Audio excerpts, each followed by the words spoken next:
No, I'm kidding. And welcome to the channel. This is Lee live, and yeah, changed a bit of the scenery. I'm actually shooting this from a friend's house, so I thought I would do this as a special because I went to see Fantastic Beasts 2 and Where to Find Them, the sequel. And before we get started, there's a few things that I wanted to go over. And I'm going to kind of cover the pros, the cons, my favorite characters, what I heard from people that were there, because I don't believe I can mention my job just for legal reasons, but I can say I'm in a unique position to see people's reactions from these movies as they come out of them, and you guys can guess what I do. So, first off, let me get into the story of Fantastic Beasts 2, which is basically picks up where the first one left off, directly where it leaves off. And I gotta say, one of the strong points of the film was the fact of the special effects and the first opening scene. And when I got in, I gotta say, I was excited to see where it was going. The opening scene is by far probably the best scene of the movie besides the end of it. And I don't know whether or not that's saying much. So, in order to make a good review of this story, I would have to compare it to the other Harry Potter films. And I know that's not fair because this is its own thing, but it also takes place in the world of Harry Potter. And this movie does a terrible job in that regard. None of the through lines make sense. The characters are poorly flashed out. And towards the end of the film, ties up nothing. You're left with more questions than answers. And it felt very much like someone just going to set up for a sequel rather than being its own movie. The beautiful part about the Harry Potter films were, even though they were part of a larger story, each movie felt like its own movie. You didn't leave the theater feeling like you had to go see the next one. It had a beginning, middle, and end. This one does not do that at all.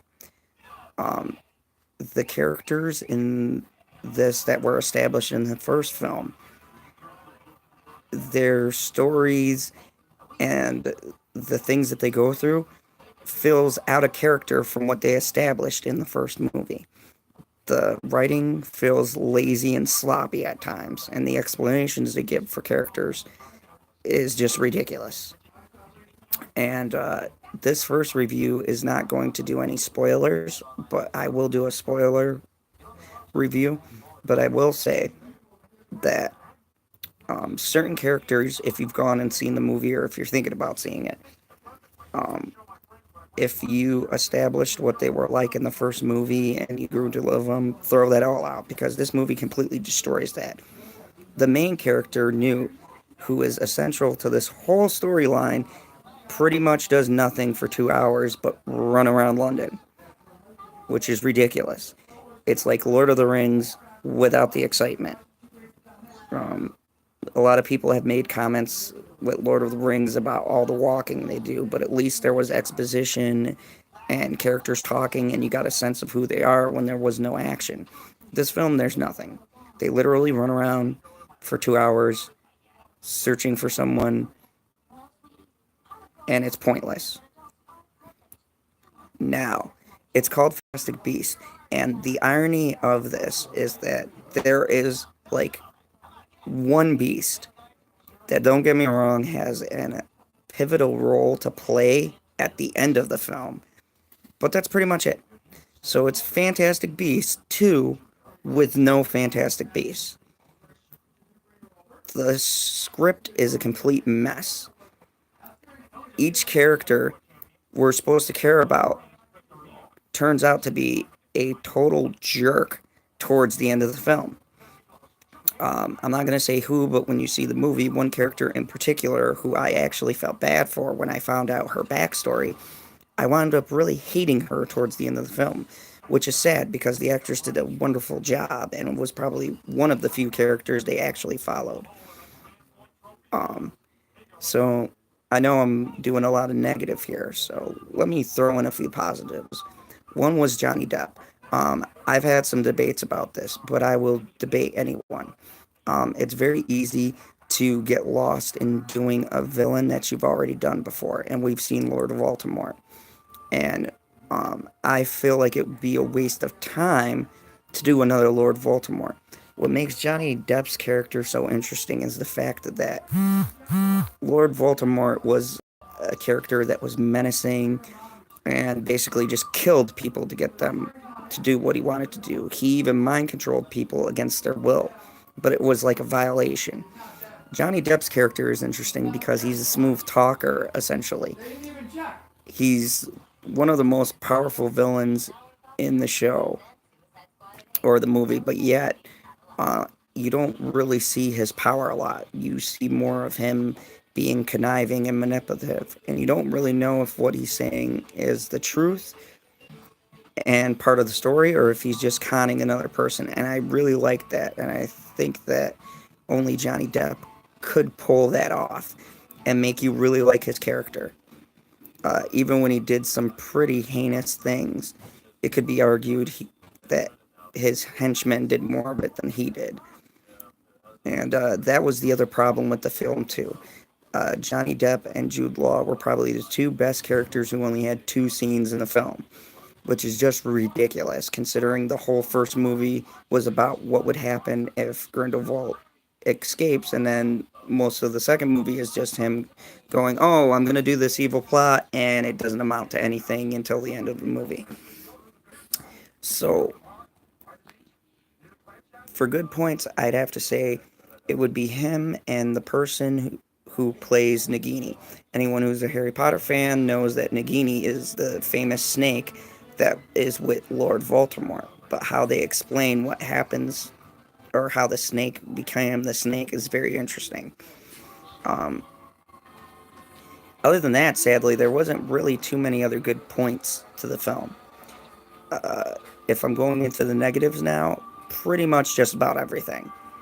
Uh, the story wasn't even, the character development wasn't there, and a lot of what they established in the first film, they completely destroyed in the second film. It was horrendous. And I think the problem stems from J.K. Rowling having too much creative control of the characters. She works good in a book format, but these aren't books, these are solely movies. And to that end, I think she doesn't have a roadmap to follow. Harry Potter already had an established structure, a beginning, middle, and end that could translate on the screen because she knew what she wanted to cut out and what she wanted to put in the films. This doesn't. So she's writing it from scratch with no idea where these characters are going.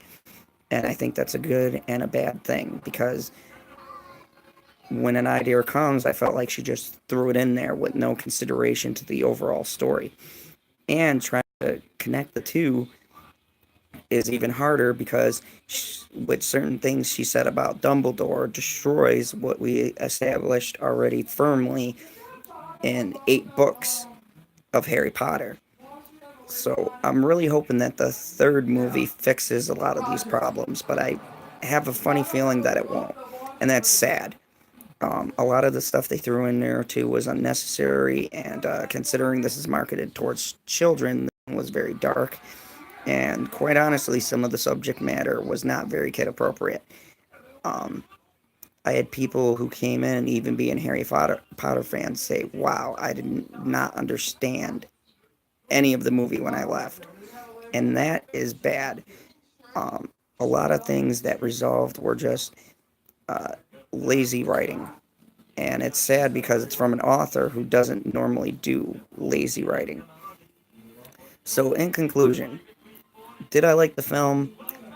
I liked the special effects, and as a Harry Potter fan, I enjoy the world and the characters. But would I recommend it for people who are hardcore fans? Um, I'd say no. And hey, what's up?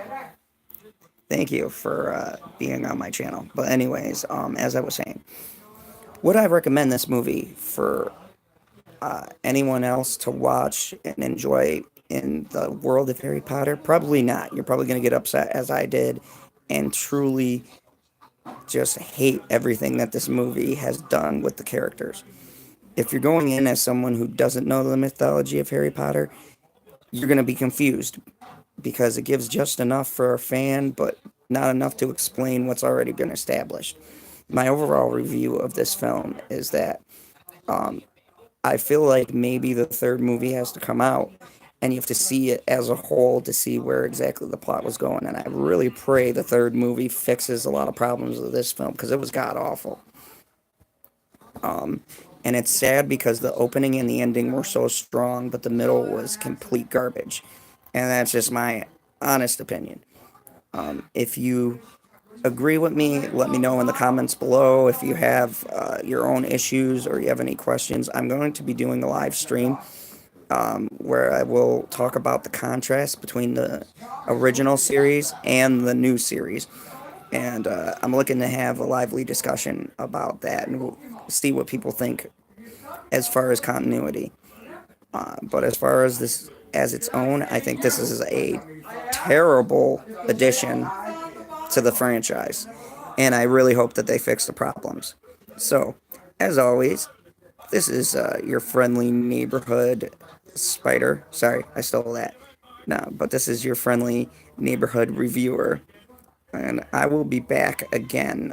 The next review I'm going to do is for a friend that I told her I'd do it. And it's on an anime series called The Seven Deadly Sins. And I'm probably going to do a movie for someone else on my channel. I'm going to do a review for Creed, which I plan to see tomorrow. And I'm going to post it right away to let you know my thoughts on it. From what I've seen a little bit of, I'm really excited. And I think it's going to be a great film. Unlike Fantastic Beasts 2. But anyways, uh, this is Lee, and I'm signing off. To all of you guys, I'll see you again at the movies.